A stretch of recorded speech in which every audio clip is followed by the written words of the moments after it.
Praise the lord. ప్రేమ సమాధానములకు కర్త అయినటువంటి ఆ సర్వోన్నతి నామమునకు మహిమా ప్రభావములు కలుగునుగాక. కూడి ఉన్న మీ అందరికీ కూడా యేసునామం పేరిట వందనాలు. ఈరోజు దేవుడు తన వాగ్దానమును మనకు అనుగ్రహించడానికి దిగి వచ్చి మనతో మాట్లాడుతున్నటువంటి మాట సంఖ్యాకాండము 17వ అధ్యాయము 5వ వచనమును ఈరోజు దేవుడు మనకు వాగ్దానముగా అనుగ్రహిస్తున్నాడండి. ఆ వాగ్దానము, అప్పుడు నేను ఎవరిని ఏర్పరచుకుందునో వాని కర్ర చిగురించును. ఇశ్రాయేలీయులు మీకు విరోధముగా సణుగుచుండు సణుగులు నాకు వినబడకుండా మాన్పి వేయుదును అని దేవుడు సెలవిస్తున్నాడు. అంటే దేవుడు ఈరోజు నీకు వాగ్దానముగా ఇస్తున్న మాట, అప్పుడు నేను ఎవరిని ఏర్పరచుకుందునో వాని కర్ర చిగురించును అని దేవుడు సెలవిస్తున్నాడు.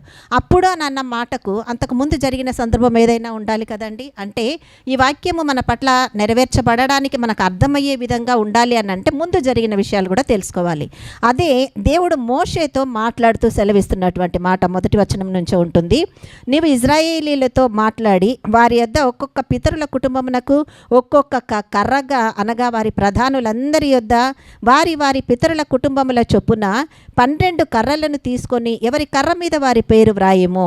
లేవి కర్ర మీద అహరోను పేరు వ్రాయవలెను.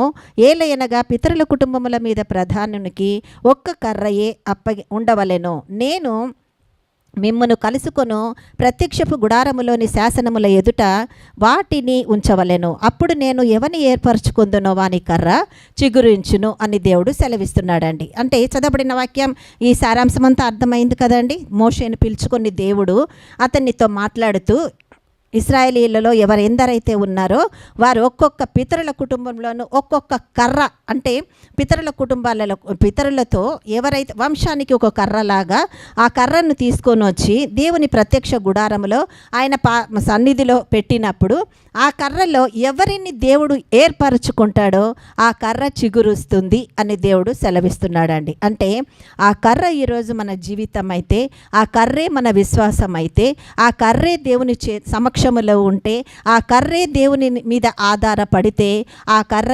ఎటువంటిదైనా కూడా దానిని దేవుడు చిగురింప చేయగలడు అని దేవుడు మనతో మాట్లాడుతున్నాడు. మరి ఎటువంటి స్థితిలోనైనా అనంటే ఇహలోక పరంగా మనం తీసుకుంటే మన జీవితాల్లో ఉన్న కొరతలను బట్టియో, శ్రమలను బట్టియో, కష్టాలను బట్టియో, శ్రమలను బట్టియో, కరువును బట్టియో, దేనిని బట్టియో మనం కృంగిన స్థితిలో ఉండి, ప్రభా కనుచూపు మేరలో మాకు ఆశీర్వాదం కనిపించడం లేదు నా తండ్రి, దేవా మేము ఎదురు చూస్తుండగా మా కార్యములను నూతనపరచువాడవు నీవు అని వాక్యం ద్వారా మాట్లాడుతున్నావు. కానీ నా తండ్రి మా జీవితాలలో ఏమాత్రం ఆశీర్వాదం లేదు తండ్రి, ఎక్కడ ఉన్న స్థితిలో మేము అలాగే ఉన్నాం ప్రభా అని మొరపెడుతున్న స్థితిలో ఉన్నావేమో. ఈరోజు నీ జీవితం అనే కర్ర, నీ దేవుని యందు విశ్వాసం ఉంచి ఈ కర్ర దేవుని సమక్షంలో నిలబడితే, ఆయన యందు విశ్వాసములో ఎదురు చూస్తే, ఆయన సన్నిధిలో ఉన్నది ఏ స్థితిలో ఉన్నా కూడా చిగురింప చేయగలడు అని దేవుడు నీకు వాగ్దానం ఇస్తున్నాడు. ఎందుకంటే దేవుని చేతిలో నీవు ఏర్పరచబడిన బిడ్డవు అని దేవుడు నీకు సెలవిస్తున్నాడు. అందుకే ఆయన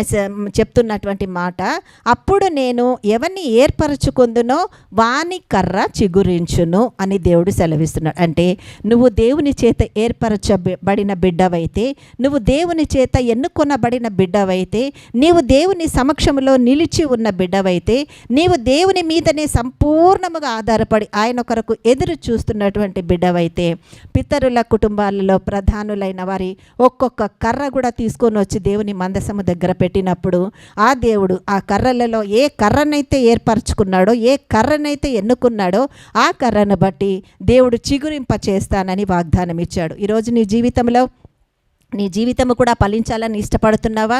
నీ జీవితంలో నువ్వు ఎదురు చూస్తున్న దానిలో కార్యం జరగాలి అని దేవుని దగ్గర కనిపెడుతున్నావో, అట్టి విశ్వాసము నీకుంటే నీవు ఈరోజు ఆ కర్రలలో ఒకరుగా ఉండడానికి దేవుని సన్నిధిలో సమర్పించుకోవాలి.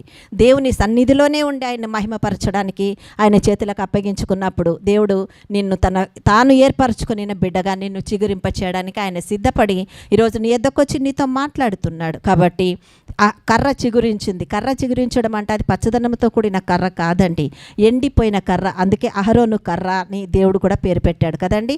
అహరోను కర్ర జీవము లేని కర్ర, చెట్టు నుంచి తీయబడినటువంటి ఒక ముక్క ఎండిపోయి పాడైపోయి పనికి పనికిరాని స్థితిలో ఉన్న ఆ ముక్క దేవుడి సన్నిధిలోనికి వస్తే వచ్చినటువంటి ఆ కర్ర ముక్కను దేవుడు ఆశీర్వదించి దీవిస్తాను, చిగురింప చేస్తాను అని అంటున్నాడు. అంటే ఈరోజు నీ జీవితంలో ఏ జీవముతో కూడిన ఆశీర్వాదము లేదో, నీ జీవితంలో ఏ ఫలింపు కలిగినటువంటి దీవెన లేదో, నీ జీవితంలో ఎటువంటి అసంతృప్తి నిన్ను రాజ్యం మెలుగుతూ నిన్ను పడగొడుతుందో, కూలగొడుతుందో, ఈరోజు నీవు నీ జీవితాన్ని దేవునికి సమర్పించుకొని దేవుని పాద సన్నిధిలో ఆయన ప్రత్యక్ష గుడారములో నువ్వు ఉండడానికి నువ్వు ప్రయాసపడితే ఈరోజు దేవుడు నిన్ను ఏర్పరచుకొని నిన్ను ఆశీర్వదిస్తాను, నీ జీవితాన్ని చిగురింప చేస్తాను అని నీకు వాగ్దానం ఇస్తున్నాడు. ఇంత గొప్పగా మాట్లాడే పరలోక తండ్రి ఎవరికి ఉంటారండి? మనకు మాత్రమే కదా. సో ఆయన చెప్పిన పనులు మాత్రమే మనం చేస్తే ఆయన వాగ్దానాలు మన పట్ల నెరవేర్చబడవా? ఆయన దీవెనలను మనకి ఇచ్చే విషయంలో ఆయన ఏమైనా ఆలస్యం చేసేవాడా?